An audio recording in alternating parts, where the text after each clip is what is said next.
چنانچہ پارہ 1 سورہ بقرہ کی آیت نمبر 45 میں ارشاد ہوتا ہے وَاسْتَعِينُوا بِالصَّبْرِ وَالصَّلَاةِ وَإِنَّهَا لَكَبِيرَةٌ إِلَّا عَلَى الْخَاشِعِينَ۔ اور صبر اور نماز سے مدد حاصل کرو، اور بے شک نماز ضرور بھاری ہے مگر ان پر جو دل سے میری طرف جھکتے ہیں۔ سبحان اللہ۔ تو مسلمانوں کو اللہ تعالی کی رضا حاصل کرنے کے لیے اور حاجتوں کو پورا کرنے کے لیے صبر اور نماز سے مدد حاصل کرنے کا کہا جا رہا ہے۔ سورہ بقرہ کی آیت نمبر 153 میں مومنین کو ارشاد فرمایا جاتا ہے یا ایھا الذین آمنوا استعینوا بالصبر والصلاۃ، اے ایمان والو صبر اور نماز سے مدد چاہو۔ ایک مسلمان کی زندگی کامل کیسے ہوتی ہے؟ ایک مسلمان کی لائف کمپلیٹ کیسے ہوگی؟ نماز سے، اللہ کے ذکر سے۔ ایک مسلمان کی زندگی کامل ہوگی صبر سے، شکر سے۔ تو ہمیں یہ کہا جا رہا ہے کہ صبر نماز سے مدد مانگو، صبر سے مدد طلب کر کے عبادات کی ادائیگی کرو، گناہوں سے رکنا ہے تو صبر کرو، نفسانی خواہشات کا مقابلہ کرنا ہے، اس کو پورا نہیں کرنا، صبر کرنا ہے، رک جانا ہے، ٹھہر جانا ہے۔ تو نماز عبادات کی بنیاد ہے اور ایمان والوں کی معراج ہے، اور نماز صبر کرنے میں بھی مدد دیتی ہے۔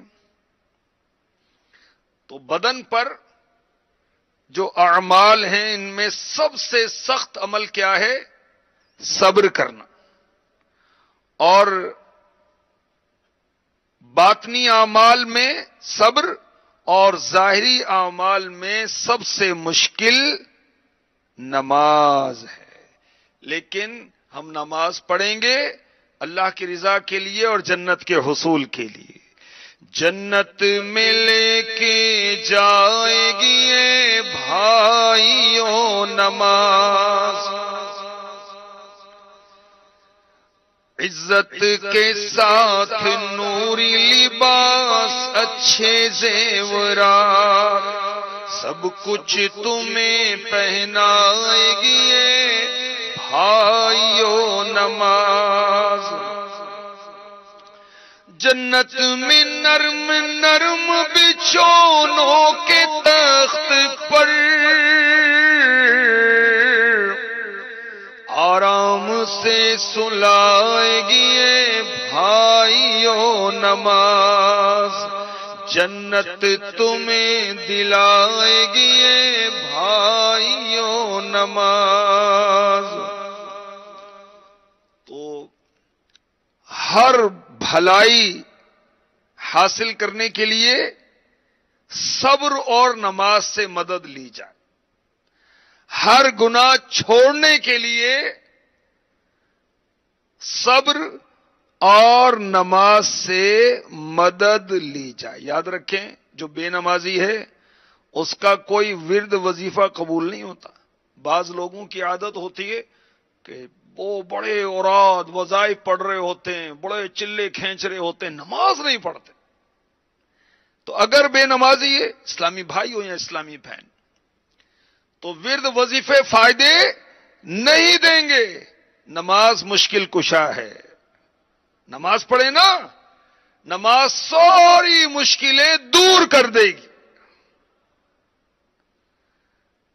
وَاسْتَعِينُوا بِالصَّبْرِ وَالصَّلَاةِ کہا جا رہا ہے کہ نماز اور صبر سے مدد حاصل کرو. جو فرض نماز نہیں پڑھتا اس کی نفلی عبادتیں بھی قبول نہیں ہوتی. مفتی احمد یار خان نعیمی رحمت اللہ تعالی علیہ نے تفسیر نعیمی میں لکھا کہ اوور ٹائم کون لگائے گا؟ جو ڈیوٹی پوری کرے. اب جو ڈیوٹی پوری نہیں کرتا اوور ٹائم کس کو کیسے ملے گا؟ تو اسی طرح جو فرض نماز نہیں پڑھتا اور نیکی کے کام کرتا رہے جو فرض نہیں ہے، تو یہ اس کے کیسے قبول ہوں گے؟ اور ماشاءاللہ یہ آج جو ہے 3 رمضان مبارک مفتی احمد یار خان نعیمی رحمت اللہ تعالی علیہ کا یوم عرس ہے. اور خود مفتی صاحب جو ہیں وہ ماشاءاللہ نماز کے کتنے پابند تھے اور نماز کا کتنا اہتمام فرماتے تھے. سنیے، فیضان مفتی احمد یار خان نعیمی، یہ رسالہ مکتبۃ المدینہ نے شائع کیا ہے، اس میں لکھا ہے کہ مفتی صاحب اذان سننے کا بڑا اہتمام کرتے تھے. جب اذان ہوتی پورے گھر میں سناٹا طاری ہو جاتا تھا، اور آپ فرماتے مسلمان کی اصل خوشی اور رونق نماز ہے. نماز کے وقت میں مسلمانوں کے گھروں میں عید کی طرح چہل پہل اور رونق ہونی چاہیے. نماز کا وقت آ گیا، اب نماز کا وقت ہے اور سو رہے ہیں. ارے بیمار اٹھو بھائی، نماز پڑھو. تو گھر کے جو سربراہ ہیں ان کو چاہیے کہ وہ خود نماز کے لیے اٹھیں اور گھر کے افراد کو، اسلامی بھائیوں کو، اسلامی بہنوں کو، انہیں بھی نماز کے لیے اٹھائیں. تو مفتی صاحب کے گھر میں وہ نماز کی تیاری نظر آتی تھی، اور مفتی صاحب فرمایا کرتے کہ فجر و عشاء میں تو گھر کے ہر کمرے میں بس جگمگ جگمگ ہو. نماز باجماعت تکبیر اولا کے ساتھ ادا کرنے کے مفتی صاحب عاشق تھے، عاشق نماز باجماعت. آپ نے دیکھنے والوں نے دیکھا 40-50 سال مسلسل کبھی تکبیر اولا بھی فوت نہیں کی.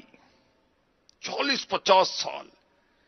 اب بعض بیچارے مسجد میں رہتے ہوئے بھی جماعت نکل جاتی ہے ان کی، کوئی کام نہیں، فضول بیٹھے بیٹھے موبائل پہ لگے ہوئے اور جماعت نکل جاتی ہے.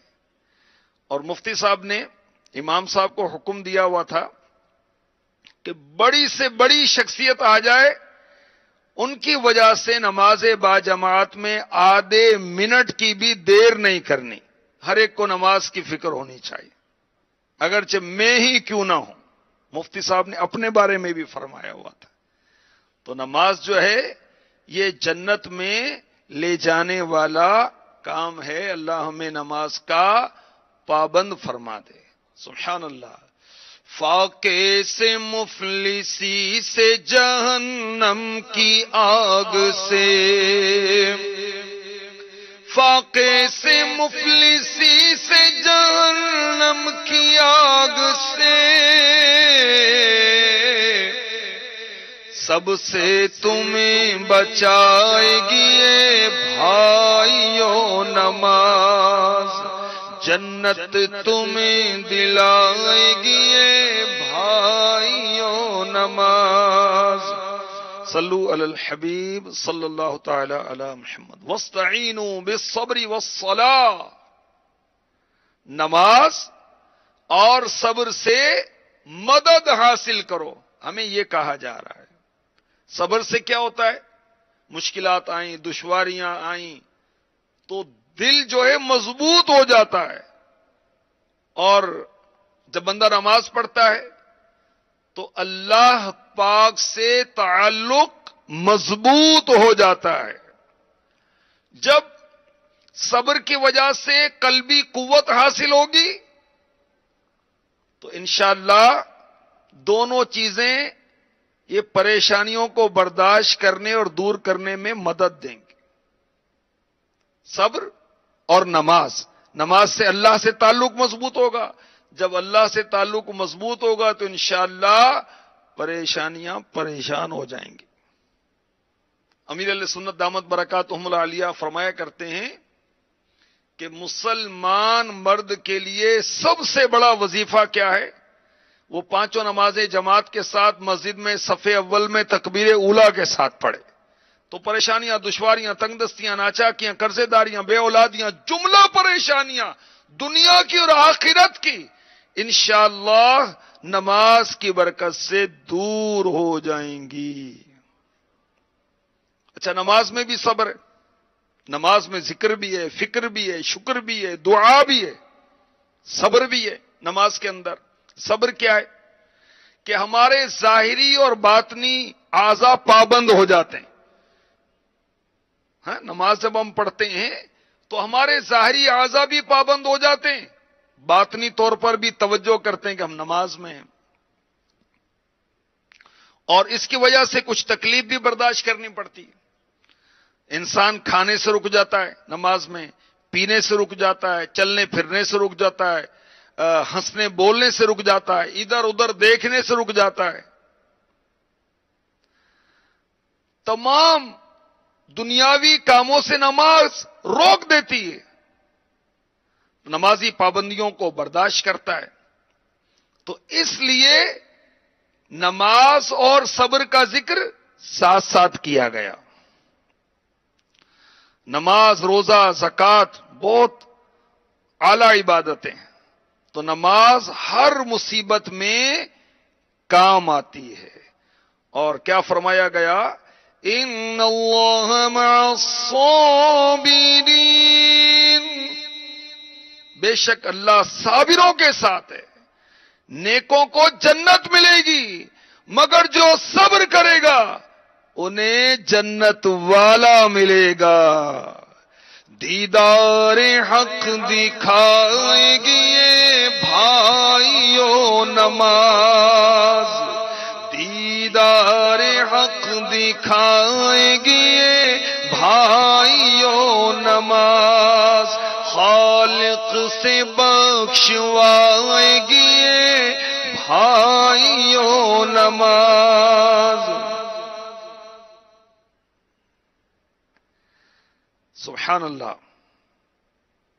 تو صبر نماز کا ایک جز ہے. تو اللہ تبارک و تعالی نمازی کے ساتھ ہے. اللہ تعالیٰ ویسے تو سب کے ساتھ ہے، مگر نمازی کے ساتھ اللہ تعالیٰ ہے احسان و کرم کے ساتھ. سبحان اللہ. تو پانچوں نمازوں کے ذریعے سے مدد حاصل کریں. مصیبت آ گئی، نماز پڑھیں. مثلا بارش نہیں ہو رہی، نماز پڑھیں. کوئی مصیبت خاص آ گئی ہے، نماز حاجت پڑھیں، انشاءاللہ یہ مصیبت دور ہو جائے گی.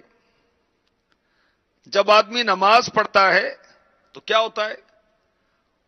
دنیا سے بے خبر ہو جاتا ہے اور اللہ کی طرف متوجہ ہو جاتا ہے.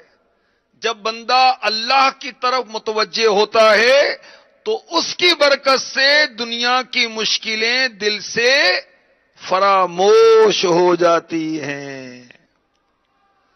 اور خود ہمارے پیارے پیارے آقا مکی مدنی مصطفیٰ صلی اللہ تعالی علیہ وآلہ وسلم کے در دولت میں فاقہ ہوتا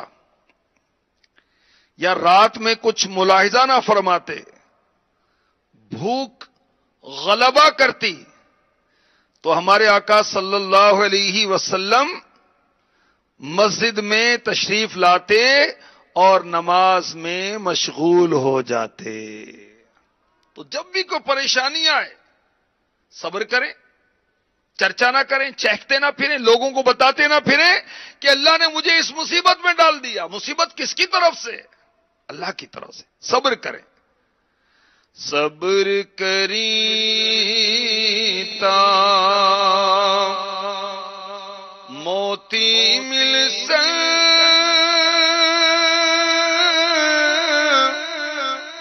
چپ رسی تا موتی مل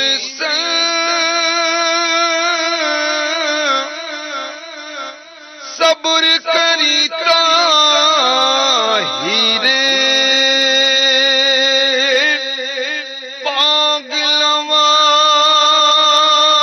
گو رولا پاوے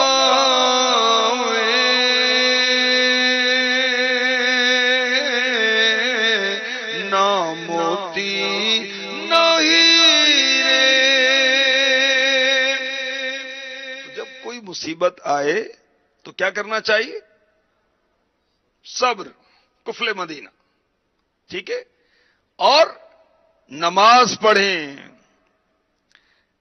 ہمارے آقا صلی اللہ علیہ وسلم نماز سے مدد حاصل کرتے تھے، اللہ کی مدد حاصل کرتے تھے۔ جب کوئی سخت مہم پیش آتی، میرے آقا صلی اللہ علیہ وسلم نماز پڑھتے۔ جب رات کو آندھی آتی تو میرے آقا علیہ الصلوۃ والسلام نماز پڑھتے جب تک آندھی رک نہ جاتی۔ سورج کو گرہن لگتا، ہمارے آقا صلی اللہ علیہ وسلم نماز پڑھتے۔ چاند کو گرہن لگتا، ہمارے آقا صلی اللہ علیہ وسلم نماز پڑھتے۔ حضرت ابن عباس رضی اللہ تعالی عنہ کو خبر ملی کہ بیٹا فوت ہو گیا آپ کا۔ انہوں نے کیا کیا؟ نماز پڑھنا شروع کر دی۔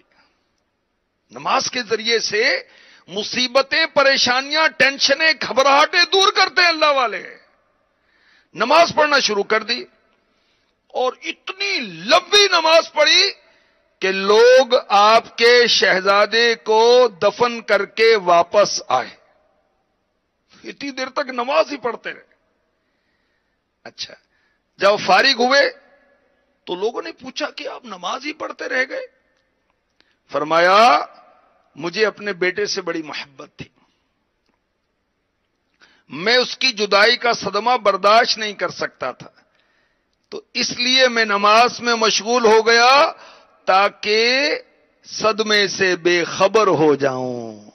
اور پھر آپ نے یہی آیت پڑھی، وَاسْتَعِینُوا بِالصَّبْرِ وَالصَّلَاةِ، نماز اور صبر سے مدد حاصل کرو۔ فاروق اعظم رضی اللہ تعالی عنہ کا بھی یہی انداز تھا، مشکل آتی تو آپ نماز سے مدد طلب کرتے۔ اسلامی فوجیں جب جاتی، خبر ملنے میں دیر ہوتی تو آپ نماز کے لیے کھڑے ہو جاتے اور اسلامی مجاہدین کے لیے دعائیں کرتے۔ تو صبر کریں، کوئی مشکل آئے، اور بے چینی بڑھ گئی، اولاد کی نافرمانی بڑھ گئی، تنگ دستی بڑھ گئی، قرض خواہ بہت تنگ کر رہے ہیں، بیماری جاتی ہی نہیں ہے، رپورٹ ٹھیک نہیں آئی، فلاں کام نہیں ہو رہا، ارے کیوں پریشان ہے بھائی؟ صبر کریں، اور کام نہیں چل رہا نماز پڑھنے میں مشغول ہو جائیں۔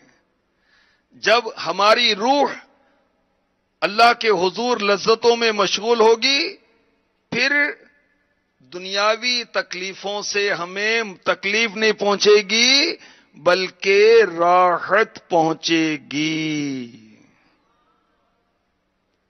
تو نماز جو ہے یہ مشکلوں کو آسان بنا دیتی ہے۔ مصیبتوں کا بہترین علاج نماز، رحمتیں حاصل کرنے کا بہترین ذریعہ نماز، بدن کی صفائی کا ذریعہ نماز، لباس کی پاکی کا ذریعہ نماز، اچھے اخلاق اپنانے ہیں نماز پڑھیے، آخرت کی تیاری کرنی ہے نماز پڑھیے، دنیا سے بے رغبتی حاصل کرنی ہے نماز پڑھیے، رب تعالی کی محبت حاصل کرنی ہے نماز پڑھیے۔ اگر کوئی نمازی برے کاموں سے نہیں بچتا، اب اس کی مشکلیں بھی حل نہیں ہوتی. آپ کہتے ہیں وَاسْتَعِینُوا بِالصَّبْرِ وَالصَّلَاةِ، نماز اور صبر سے مدد حاصل کرو. ہم نے تو نماز پڑھی، ہماری تو مشکل نہیں ٹلی. تو ہمیں کیا کرنا چاہیے؟ ہمیں اپنی نماز پر غور کرنا چاہیے. اس میں قرات درست ہے، نیت درست ہے، اس کی ادائیگی درست ہے. جو نماز کے ذکر و اذکار ہیں اس کی ادائیگی ہماری درست ہے. نماز ہی درست نہیں پڑھ رہے. نماز ہمیں مشکلات سے بچائے گی، درست تو پڑھیں. اب وہ بلب تو اتنا عمدہ بلب ہے، لائٹ ہی چل رہی، ارے پیچھے کنیکشن ہی نہیں ہے نا بھائی. کنیکشن تو ہو. جب انسان نماز پڑھتا ہے تو دنیا سے غافل ہو جاتا ہے، رب کی طرف متوجہ ہو جاتا ہے تو غم بھول جاتا ہے. جب فارغ ہوتا ہے تو اس کو خوشی حاصل ہوتی ہے، اور جب خوشی کے بعد اس کی مصیبت کا اس کو احساس ہی نہیں رہتا. تو اللہ پاک ہمیں پانچوں نمازوں کا پابند بنا دے. یہ نماز جنت میں لے جانے والی ہے. اور اگر نماز میں غفلت کی، سستی سے پڑھی، قضا پڑھی، وقت گزار کر پڑھی، صحیح سے نہ پڑھی، تو اللہ تبارک و تعالی کی ناراضی کی صورت میں جہنم کی سزا مل سکتی ہے. پارہ 29 سورہ مدثر میں ارشاد ہوتا ہے، اللہ تعالیٰ نے جہنمیوں کے بارے میں فرمایا، مَا سَلَكَكُمْ فِي سَقَرَ قَالُوا لَمْ نَكُ مِنَ الْمُصَلِّينَ وَلَمْ نَكُ نُطْعِمُ الْمِسْكِينَ وَكُنَّا نَخُوضُ مَعَ الْخَائِضِينَ.